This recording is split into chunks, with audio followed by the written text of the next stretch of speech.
Sa previous episode, nagkaroon ng masakit na kamatayan ang ating bida na kung saan paulit-ulit siyang sinasaksak ng isang babae. Galit na galit ito dahil na rin sa di malamang dahilan hanggang sa binawian na nga ng buhay ang ating bida.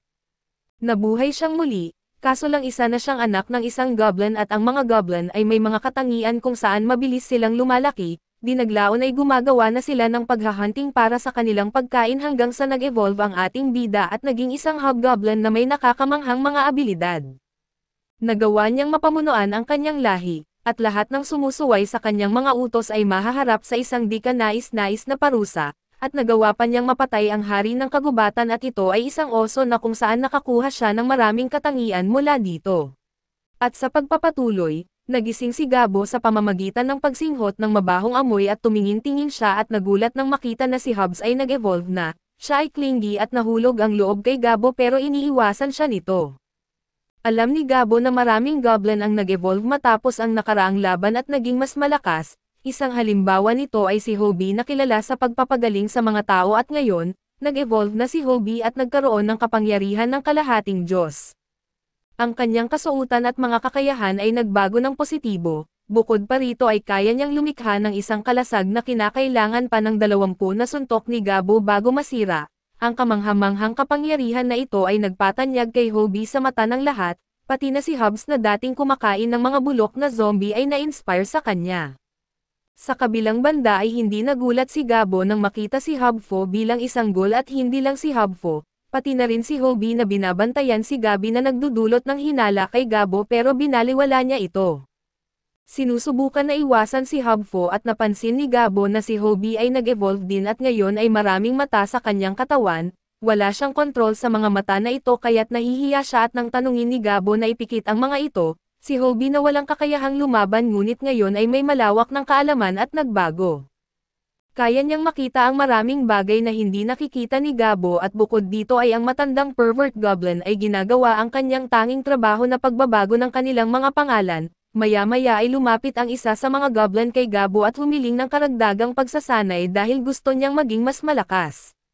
Sa kanyang pagsisisi sa pagkamatay ng kanyang mga kasamahan ay nais niyang maging mas malakas. Nakapagtataka ito para kay Gabo pero naintindihan niya ito at handang bigyan sila ng matinding pagsasanay. Biglang nakuha ang kanyang atensyon ng mga kobolds na naghihintay ng mga utos ni Gabo.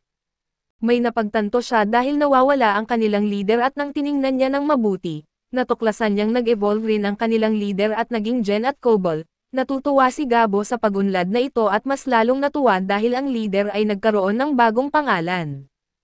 Ang pangalan na ito ay Eta, na nangangahulugan na kung sino mang makialam sa kanya ay makakamit ang kanilang kamatayan at nangako rin si Eta na magiging tapat kay Gabo habang buhay. Isang araw may isa na namang problema ang naghihintay kay Gabo at nagdesisyon si Gabo na bigyan ng kalayaan ang lahat ng mga bilanggo, pero karamihan sa kanila ay ayaw umalis dahil wala silang matitirhan.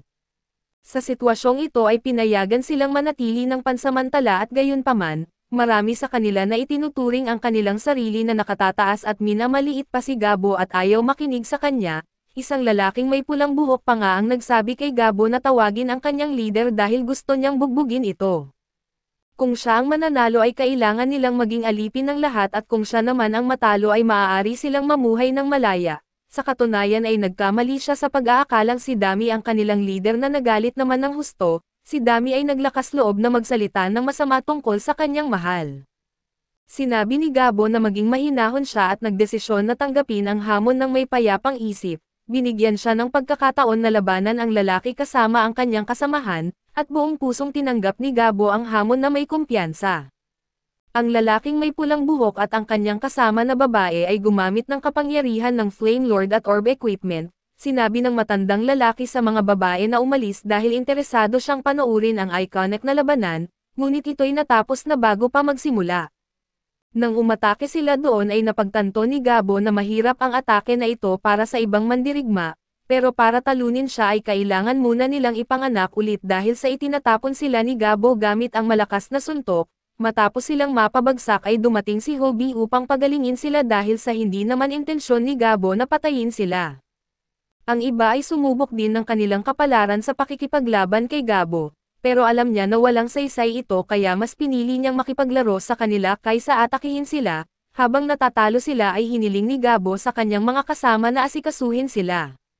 Nang nakatuon sa iba ang atensyon ni Gabo ay sinamantala ito ng kanyang kalaban at malakas na sinuntok siya. Sa tindi ng suntok ay napadpad si Gabo sa isang puno at habang nasa loob ng mga bato si Gabo, inakala ng kanyang kalaban na siya na ang nagwagi at leader ng kanilang clan kaso biglang nagpakita muli si Gabo at sinuntok siya halos ikamatay niya.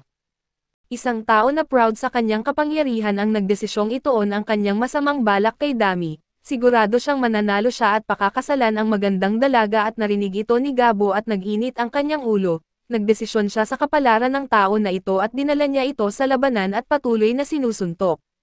Maaari na sana niyang patayin ito kung hindi lang inilagay ni Dami ang kanyang kamay sa balikat ni Gabo. Kinontrol ni Gabo ang kanyang galit at pinapatulo ang kanyang dugo sa bibig ng lalaki upang pagalingin ang kanyang mga sugat.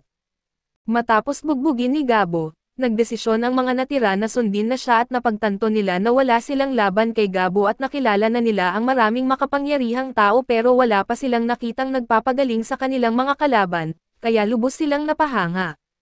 Bukod dito ang tao na nahulog ang loob kay Dami ay inilipat ang kanyang atensyon kay Gabo. Nabigla siya sa kapangyarihan ni Gabo at nahulog ang loob dito at hinalikan pa ang kamay niya, hindi ito matanggap ni Gabo kaya't pinalo niya ito hanggang sa magdugo.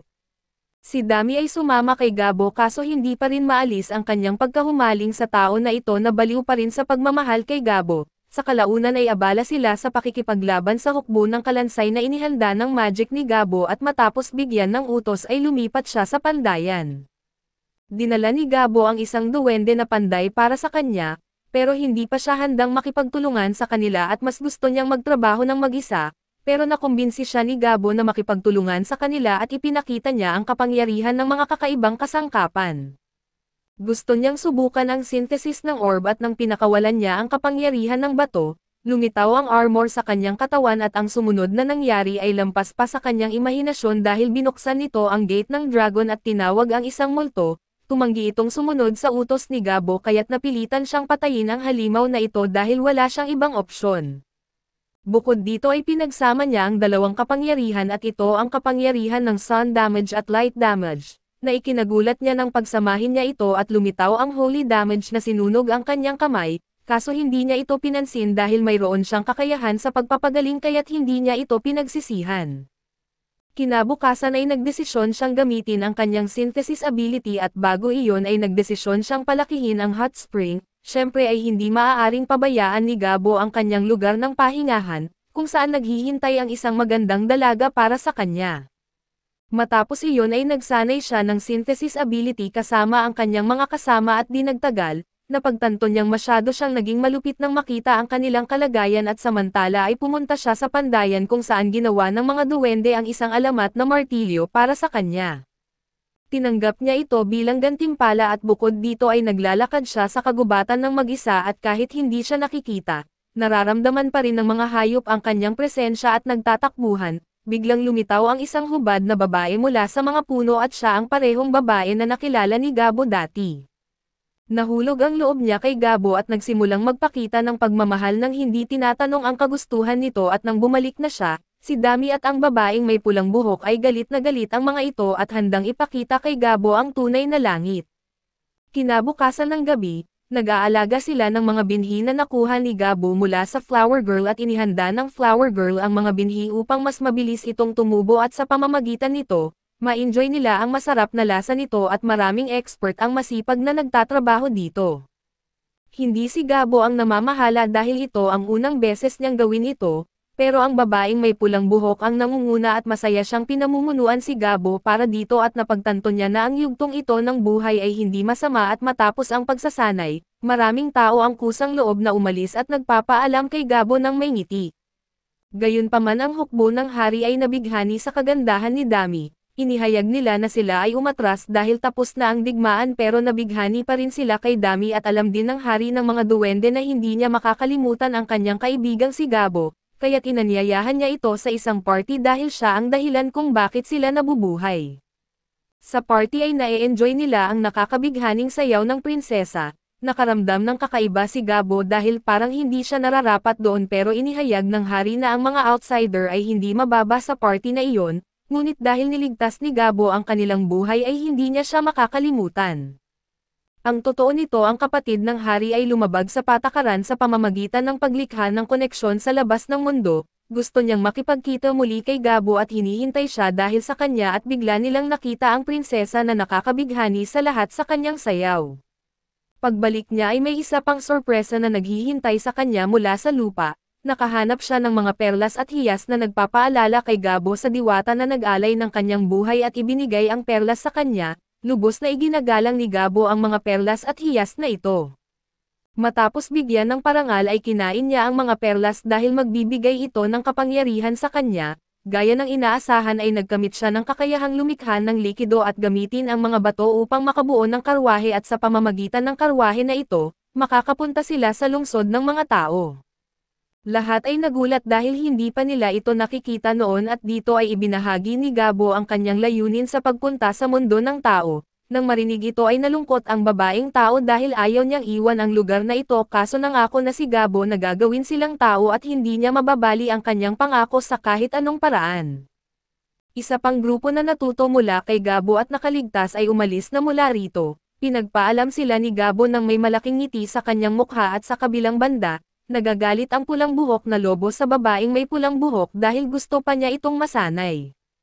Kailangan niyang matuto ng marami at handa siyang ibigay ang kanyang pinakamahusay dahil hindi siya maaaring umalis, samantala ay abala si Gabo sa pamumulot ng mga halamang gamot at iba pang mahiwagang bagay na hindi pa niya nakikita noon. Naaaliw din siya sa kanilang kumpanya dahil marami siyang matututunan dito. Maraming gawain ang matagumpay na natapos kaya nagdesisyon siyang magdaos ng isang party upang mag-enjoy ang kanyang grupo. Nalasing ang mga tao at nagkakasayahan at lalo na ang pulang buhok na lalaki na gustong mamumuno sa lugar na ito bilang kanilang leader. Pinanood sila ni Gabo nang may kahihiyan at iniiwasan sila, naghahanda silang pumasok sa mundo ng tao sa pamamagitan ng pagbuo ng grupo ng mga goblin at tao. Nagset si Gabo ng ilang mga patakaran at hindi sila pinapayagang lumabag dito. Una ay kailangan nilang magtipon ng maraming impormasyon hanggat maaari at pangalawa, kung makatagpo sila ng mga problema ay dapat nila itong malutas sa kanilang sarili at pangatlo, kailangan nilang pataasin ang kanilang antas sa pamamagitan ng pagharap sa mahihirap na sitwasyon. Ang ikaapat na patakaran ay hindi pangkaraniwan at kailangan nilang mabuhay sa kahit anong paraan dahil hindi sila pinapayagang mamatay at matapos magpaalam sa isa't isa, umalis sila kasama ang kanilang mga kasamahan at ayaw ni Gabo na iwan ang lugar na ito pero wala siyang magawa dahil gusto niyang tuklasin ang mundo. Gusto niyang makita ang mundo ng tao kaya't nagpatuloy siya sa paglalakbay kasama sina Dami at ang pulang buhok na babae at ng iba pa. Kaso dito muna matatapos ang ating recap. Salamat sa inyong panonood hanggang sa muli.